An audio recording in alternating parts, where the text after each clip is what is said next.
probably heard the story of Jesus casting demons into a herd of pigs. It's one of those really weird, dramatic moments in the Bible.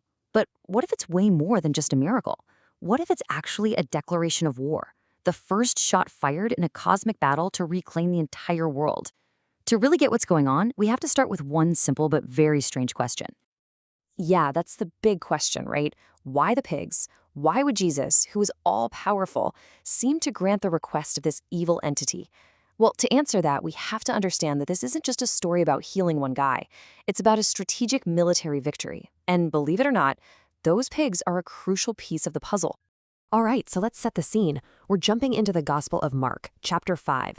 Jesus sails across the sea and lands in this remote foreign territory, and he's immediately met by a man in a pretty terrifying state. Now, this isn't just any spirit.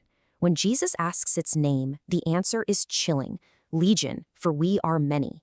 You got to remember, a Roman legion was a full-blown army, sometimes up to 6,000 soldiers. So this wasn't a simple possession. It was an enemy occupation. A supernatural army was holding this man and this land completely captive. And the location? Super important. This is Gentile land, way outside of Israel. To really get what's happening here, we need to kind of peel back the curtain and look at the spiritual world as the ancient Israelites saw it. The Old Testament talks about a world that is full of powerful spiritual beings, and they aren't angels, and they're definitely not the God of Israel. The Hebrew scriptures call these beings shadim. Now, we're not just talking about lifeless idols made of wood and stone. No way. According to the book of Deuteronomy, these are real supernatural entities.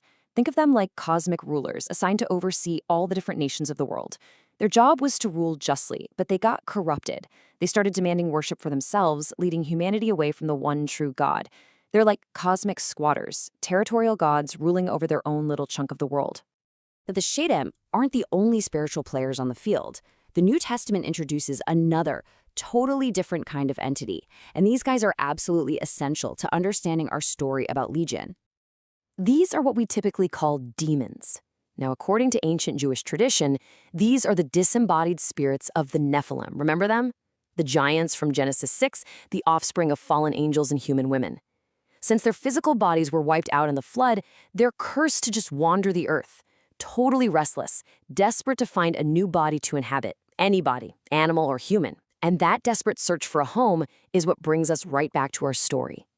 So this distinction is absolutely key. You've got to get this. On one side, you have the Shadim, these powerful cosmic rulers that are tied to specific territories, specific nations. And on the other side, you have demons, the homeless, wandering spirits of the ancient giants, just desperate to possess a physical body. This difference is the secret key that unlocks the entire story of Legion. Okay, so with all that in our back pocket, let's get back to the showdown. We now know who the players are, but the battlefield itself? Well, that tells us even more. And get this, the location of this whole encounter is no accident. This isn't just some random beach. It happens in the region of Bashan, a place that's infamous in the Old Testament as the literal gateway to the underworld and the homeland of the last of the giant clans. Jesus didn't just stumble into enemy territory. He intentionally sailed right into the heart of its headquarters. And listen to how Legion addresses him. It doesn't just say Jesus, it calls him Son of the Most High God. This is a formal cosmic title. Remember those territorial gods, the Shadim, from Deuteronomy 32? Well, the God of Israel is called the Most High in that exact same passage. Legion is basically saying, I know who you are. You're the son of the supreme God who is above all of us territorial rulers. It's a confession of authority. This whole area was known as the Decapolis, a powerful league of 10 non-Jewish cities. This wasn't some tiny village. By confronting Legion right here on the doorstep of these 10 major cities, Jesus was throwing down a direct challenge to the ruling spiritual authority over this entire confederation of Gentile power. And that finally brings us to the pigs. Why are they there? Because a herd of 2,000 pigs is a massive business. And it's a business that would never, ever exist in Jewish territory, where pigs are seen as unclean. Their presence is basically a giant neon sign telling you, you are no longer in Israel. You are on foreign soil under foreign rule. So, let's recap. Jesus confronts an army of homeless spirits on the cursed soil of an enemy god, and they immediately recognize his supreme authority. What happens next? isn't just an exorcism, it is a profound, history-rhyming act of liberation. This is where it all clicks into place. The spirits beg to enter the pigs, and Jesus says yes.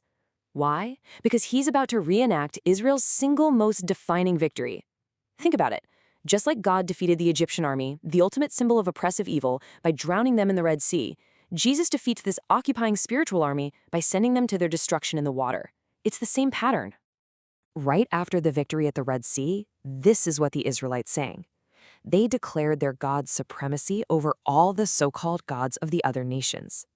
By drowning Legion, Jesus is making the exact same statement, only this time he's doing it on foreign soil. He is demonstrating, for all to see, his authority over the spiritual rulers of the entire Gentile world. So you see, this one single, strange event suddenly expands into a much, much larger mission. This is the first step in a campaign to reclaim the whole world. And this is the ultimate takeaway. This whole thing was a strategic invasion. Jesus stepped into a territory ruled by a hostile cosmic power. He decisively defeated its occupying army, and in doing so, he announced that the reign of these corrupt territorial gods was officially over. The kingdom of God had arrived, and it was for everyone, not just Israel. And the proof is in what happens next. The man who was healed, he becomes the very first missionary to the 10 Gentile cities of the Decapolis. He doesn't go back to Israel. He stays right there, in reclaimed territory, announcing the victory he just witnessed. The invasion was a success, and a beachhead for the gospel was officially established. Thinking about it this way just reframes everything, doesn't it? This wasn't just a weird miracle. It was a calculated military victory. And it leaves us with this really fascinating question. If the story of Jesus and the pigs was actually a decisive battle in a secret war for the world, what other battles have we been reading about all along without ever even realizing it?